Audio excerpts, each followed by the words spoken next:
professor, I will test you in the worst way. Don't bring a Scantron, pop quizzes all day. Cause of our chemistry, we do biology. What's happening, fam? L.A.R. movement still moving. Subscriber die trying. You see the thumbnail, man. Oklahoma officials get fired for being racist. So, a journalist hit him with the okey doke, Oh, I left my recorder. I didn't realize I left my phone in here. And left. And these officials wound up having a meeting because they didn't like the reporter, about maybe possibly, you know, planning a murder of the reporter and his son. And then bringing up another reporter who died in a fire trying to save her pets,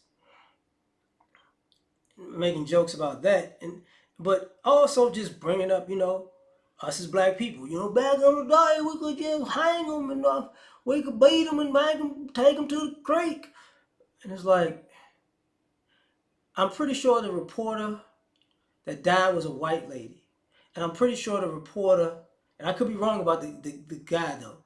I think that's a white guy with a white son. I think. I might be wrong, but I think so. So in my mind, I'm like, what does being black have to do with this? But then something, because we talking about city officials, sheriffs, deputies, people who work at the jail. They just yeah. And he's one of the guys said something. It's not like 20 years ago. So whoever watches this is 2023. It's April in 2023. 20 years ago is 2003.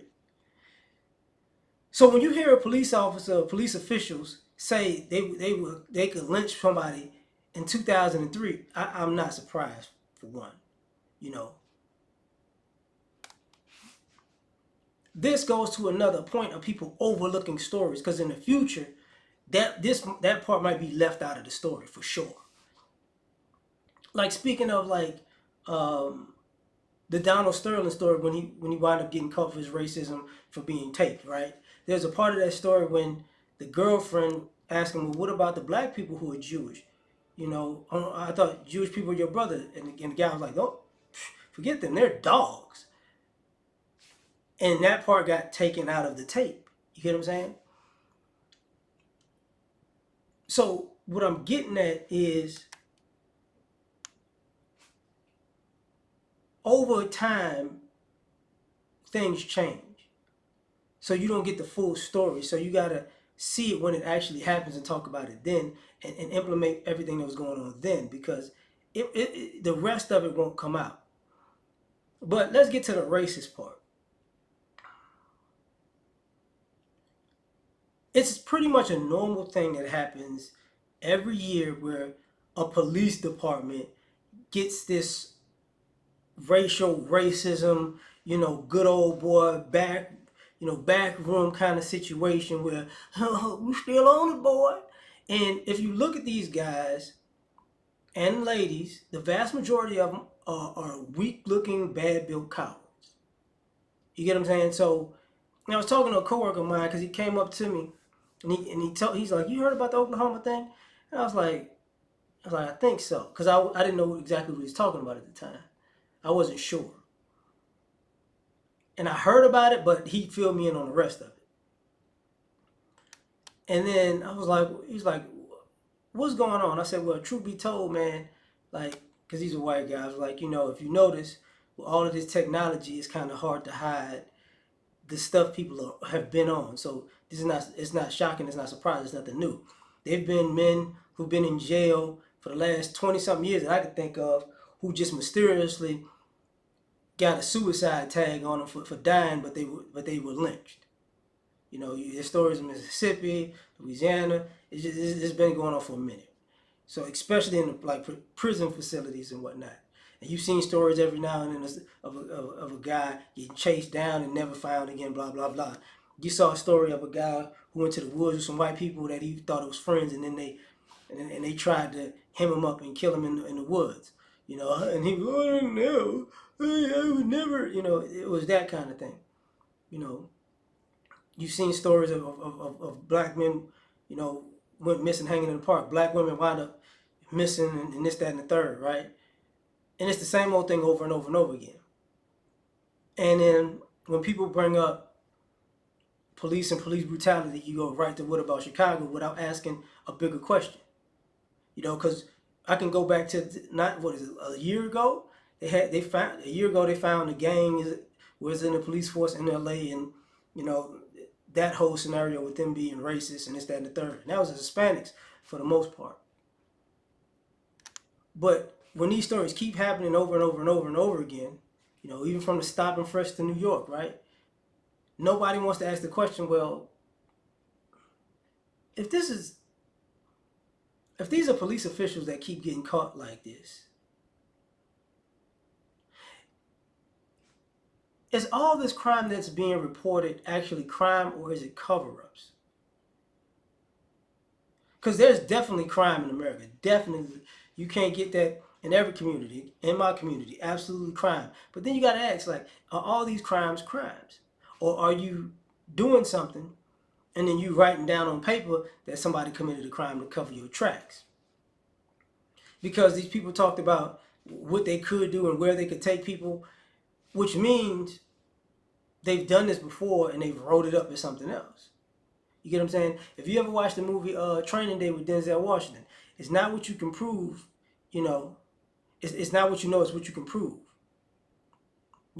And all that matters is basically what they write in the report. So when you see this over and over again, to me, it's par for the course. It's very normalized in American society. But the one thing I was telling my coworker, I said, I grew up in one of those neighborhoods where the police was kind of afraid when I was younger to come in the neighborhood because people wouldn't hold back because they got a badge on. And I was like, what's basically going to start happening in society is, police officers are used to people holding back. Like, you got a badge, so I'm not going to go at you full force, even though you go at me full force. But when these stories keep piling up and piling up and piling up and piling up, you're going to see more and more people like, nah, I'm not holding back because I can't trust you. I can't trust you actually about upholding the law, And not to mention that, you got to add to the story that how many of these people, coworkers, are just like them? How many of these people, coworkers, knew exactly what they were doing, even if they weren't like them, but they couldn't turn them in because of the quote-unquote blue wall or whatever? Or how many of these people are accustomed to using their positions to put themselves in a position to threaten somebody's life or take somebody's life because they don't like them? You get what I'm saying? And I was telling my coworker, I said, the bad part about it is when the guy was talking about killing the journalist and his son, it's like don't think that they don't have friends or they can't send people to that person's house and harass them over and over again because it's the police. You're not gonna really get anybody locked up when you're harassed by a police officer. And if you get angry, pop, pop, pop, you get shot a few times. Oh, I was in fear for my life, self-defense. And it goes back to this story right here where the guy was trying to figure out a way. That happens. That's been happening for a very long time. Let's just say that. And the racial part is, I'm believing these are all white people they were talking about. Do you see how quick people turn when it's something when white people put pressure on white people? How quick people turn to let's just go do them like we used to do black people because, we're the group that's marginalized in a way that you can get away with it. See, they can't necessarily get away with it white on white. So that's what I meant by being cowards. They can't, go to who they want to go to. So they just pick any random black person and go to them because I can take out my frustrations from this white person out on this black person and nobody gonna ever know the why or care. But this kind of nonsense is gonna create a lot of vengeful events, and there's gonna come a point because they did that little FBI study a few years back where the police force had got a lot of quote-unquote white supremacists in it. It's nothing new in my opinion. That's how it's normally been. But stuff like this keeps adding fuel to the fire. But tell me what you think. Like, share, subscribe, or die trying. Catch y'all on the next one. Peace. You ever been at the top of the universe? I'm gonna tell you that.